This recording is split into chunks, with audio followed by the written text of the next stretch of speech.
یہ پیغام گلی گلی محلے محلے پہنچاؤ، تیار کرو اپنی ملت کو، اہل سنت کو، اور پھر اس کے لیے سب سے مرکزی چیز اتحاد اہل سنت ہے۔ اور اتحاد اہل سنت ہمارے نہایت ہی مخدوم و محترم پیر سید علی سجاد حیدر صاحب بخاری عزیز شرفہ نے بھی بطور خاص فرمایا، اور سرور صاحب تو ہمارے ساتھ روزانہ اسی کام پہ نکلتے رہتے ہیں، اور یہ نعرہ کہ ہے وقت کی ضرورت اتحاد اہل سنت، ہم غازی صاحب کی عرس میں بھی سارا دن لگاتے رہے انتظار کرتے کرتے اتحاد کا۔ تو میں یہ بتانا چاہتا ہوں، گزشتہ سال 1 اپریل کو گریفن گراؤنڈ لاہور میں اتحاد اہل سنت بورڈ تشکیل دیا گیا، اور جس کے سربراہ تھے شرک پور شریف کے سجادہ نشین حضرت میاں ولید احمد شرک پوری، جو صرف سجادہ نشین ہی نہیں ہے، غازی صاحب کی تحریک میں عملاً جو فرنٹ پر لڑتے رہے، ان کو اس کا سربراہ بنایا گیا۔ اور انجینئر ثروت اعجاز قادری صاحب اس کے رکن تھے، حضرت پیر سید نوید الحسن شاہ صاحب مشہدی رکن تھے، حضرت خواجہ محمد حسن باروی آستانہ عالیہ بارو شریف وہ رکن تھے، ڈاکٹر محمد صدیق چشتی پشاور والے، مولانا حبیب احمد نقشبندی کوئٹے والے، یہ سارے اس کے ارکان تھے۔ اور اس بورڈ نے باقاعدہ اتحاد اہل سنت کے لیے ورک کیا، جن میں چھوٹے اجلاسوں کے علاوہ بڑے 4 اجلاس ہوئے۔ اعلان میں نے کیا تھا اور انہیں مکمل اختیار دیا تھا کہ جیسے چاہو اتحاد کرو، جیسے چاہو۔ اب یہ تو موجود ہیں سامنے، اسلام آباد میں اجلاس تھا، وہاں بھی ثروت اعجاز صاحب پہنچے تھے، لاہور میں، لیا میں، شرک پور شریف میں بھی اجلاس ہوا۔ ہر اجلاس میں دعوت دی گئی لبیک پاکستان والوں کو، ایک اجلاس میں بھی ان کی طرف سے خود آنا تو درکنار نمائندہ بھی نہیں آیا۔ پوچھ سکتے ہو خواجہ محمد حسن باروی سے کہ انہوں نے جب دعوت دی تو انہیں گالیاں کتنی لینی پڑی، اور کہا تم کون ہوتے ہو اتحاد کرانے والے۔ اس کے باوجود پھر بھی جب غازی صاحب کے خاندان نے علم اتحاد کا بلند کیا، ہم پھر بھی پہنچے۔ ہم نے اس وقت کہا تھا، ابھی سارا اختلاف چھپا ہوا تھا، ایک لفظ بھی باہر نہیں آیا تھا، میں نے اپنا عہدہ پلیٹ میں رکھ کر ان کے سامنے 3 بار پیش کیا، اس کا کوئی انکار نہیں کر سکتا۔ چیئرمین شپ 3 بار برسر اجلاس کہ اہل سنت میں اختلاف نہ ہو۔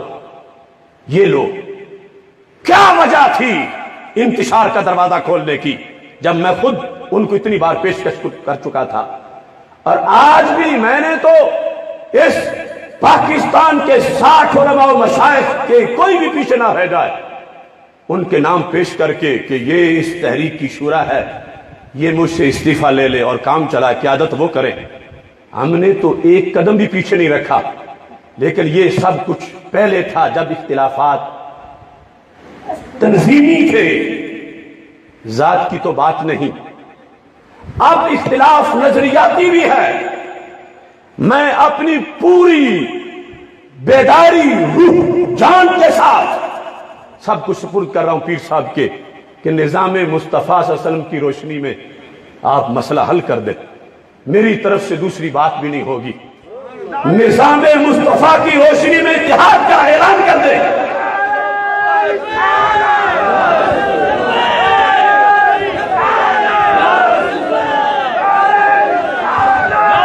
کیونکہ جب ہم ملک میں نظام مصطفیٰ صلی اللہ علیہ وسلم لانا چاہتے ہیں تو پھر تنظیمی اختلاف کا حل بھی تو نظام میں ہے۔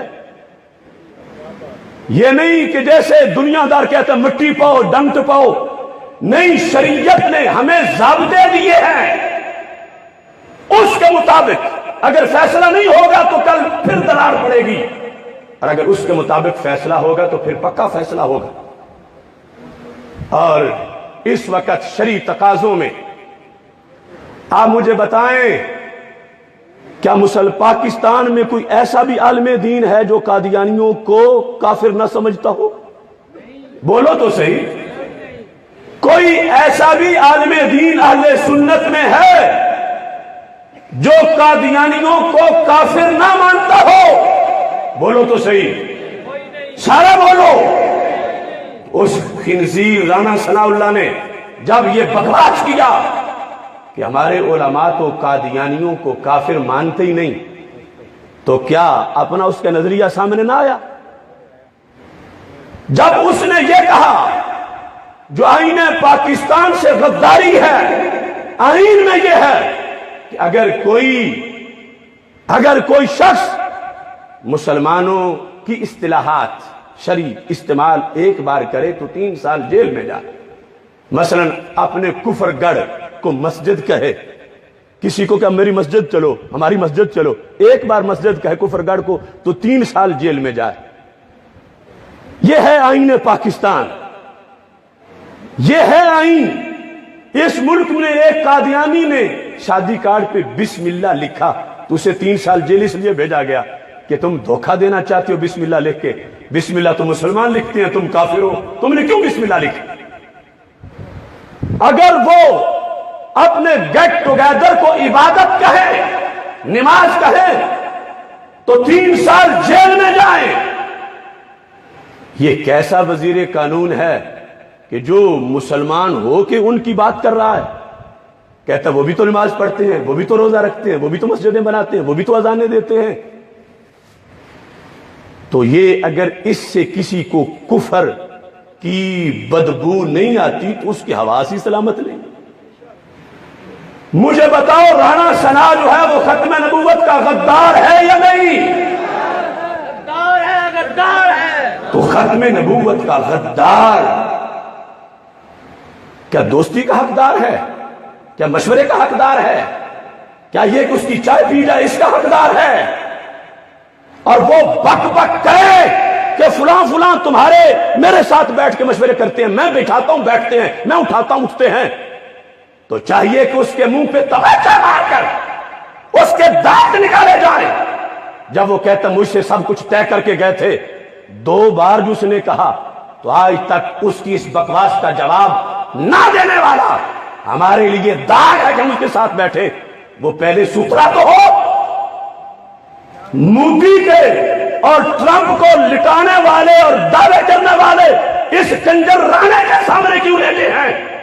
آج تک اس کے بیان کا جواب نہیں دے سکے۔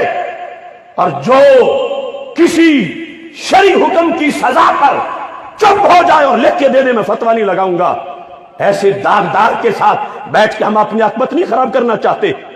نظام مصطفیٰ میں پہلے ان کا حل ہوگا۔ اگر وہ زائد حامد مجرم نہیں تھا تو استعفیٰ کیوں مانگتے رہے؟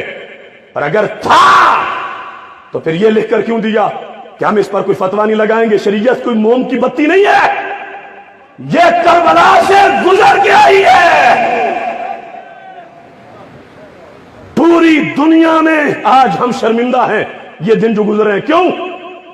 کہ 2 اکتوبر سے پوری امت تڑپ رہی تھی کہ وہ کون کمینے ہیں جنہوں نے ختم نبوت پہ حملہ کیا، ان کے نام بتاؤ، ان کے نام بتاؤ، ان کے نام بتاؤ۔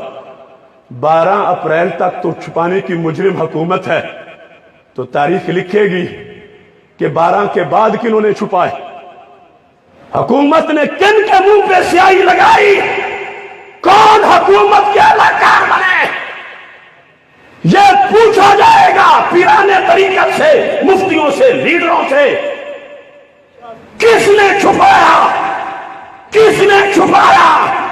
چاہیے تھا اگر مل گئی ہے رپورٹ راجہ ظفر الحق تو اگلے مٹ کھول کے کہتے یہ کمینے ہیں، تو کیا ان کو بھاگنے کا وقت دیا جا رہا ہے کہ حکومت پوری کر لیں؟ نہیں، ہم ان کمینوں کا جنہوں نے ختم نبوت پہ حملہ کیا اپنی آخری سانس تک اور ان کی حکومت کی آخری دن تک اور اس کے بعد الیکشن میں ان کا تعاقب کریں گے۔ انہوں نے سازش سوچی ہے کہ کمپین سے پہلے ہم کہیں کہ ظفر الحق رپورٹ بھی ہم نے دے دی، کیا مانگتے ہو؟